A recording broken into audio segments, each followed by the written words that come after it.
আসসালামু আলাইকুম সুপ্রিয় দর্শক, কেমন আছেন সবাই? আশা করছি সকলেই ভালো আছেন।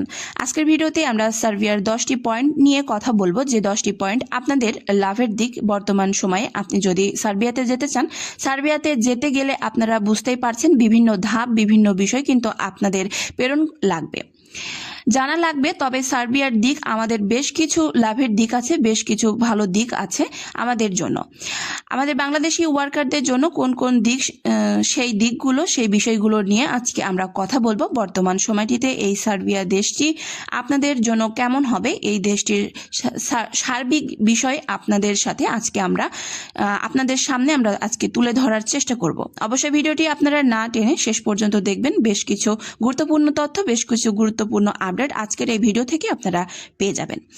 অবশ্যই ভিডিওটি স্কিপ না করে শেষ পর্যন্ত দেখুন। এই 10টি পয়েন্ট আমি মনে করি যারা সার্বিয়াতে বর্তমান সময়ে যেতেন বা চাচ্ছেন বা যাচ্ছেন বা গিয়েছেন, সেখানে তাদের জন্য বেশ গুরুত্বপূর্ণ হতে পারে। চলুন তাহলে শুরু করা যাক। প্রথমে আপনাদেরকে বলি, বাংলাদেশ থেকে এখন যারা সার্বিয়াতে যাওয়ার জন্য চেষ্টা করছেন, তাদের সব থেকে যে ভালো দিক হচ্ছে, এখন আপনি সার্বিয়ার জন্য যদি একটি ওয়ার্ক পারমিটের জন্য ইস্যু করে থাকেন, এজেন্সি দ্বারা, ভালো একটি লয়ার দ্বারা, ভালো একটি কোম্পানি থেকে, সেক্ষেত্রে খুব অল্প টাইমে আপনি একটি ওয়ার্ক পারমিট দ্রুত সময়ে কিন্তু আপনি ইস্যু করতে পারবেন। এটা আপনার জন্য খুবই ভালো একটি দিক।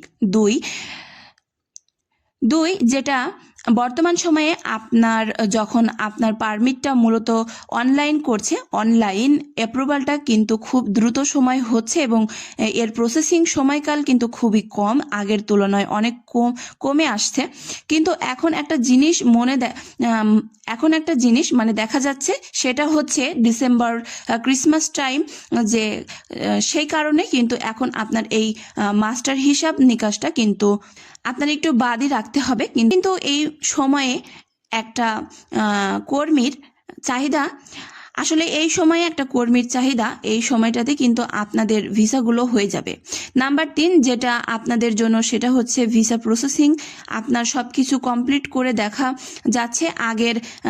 আগে সার্বিয়াতে যেতে গেলে সময় কিন্তু প্রায় বছরের বেশি লেগে যেত। তবে বর্তমান সময়টাতে আপনার ডিসেম্বর বাদের কথা আমি বলছি, আপনার জানুয়ারি থেকে এদের কার্যক্রমটা স্টার্ট হয়ে গেলে আপনাদের ভিসাগুলো দেখা যাবে যে আপনার 5 থেকে 6 মাসের ভিতরে সবকিছু কিন্তু আপনি কমপ্লিট করে ফেলতে পারবেন, যেটা আমাদের জন্য খুবই ভালো দিক। 2026 সাল হয়তো ভালো কিছু আমরা দেখতে পারবো এই সার্বিয়ার ক্ষেত্রে। তাহলে কিনা যারা সার্বিয়াতে যাচ্ছে তাদের জন্য কিন্তু আজকের এই পয়েন্টগুলো আমি মনে করি খুবই গুরুত্বপূর্ণ, এবং যারা যাচ্ছে তাদের জন্য খুবই ভালো এই দেশটি। তো যাই হোক, সর্বশেষ যে ভিসার আপডেট, সেটা হচ্ছে বর্তমান সময়ে এখন পর্যন্ত কিন্তু সার্বিয়া ভিসা দিয়েছে। তো যাই হোক বন্ধুরা, আশা করছি বিষয়গুলো আপনারা ভালোভাবে বুঝতে পেরেছেন।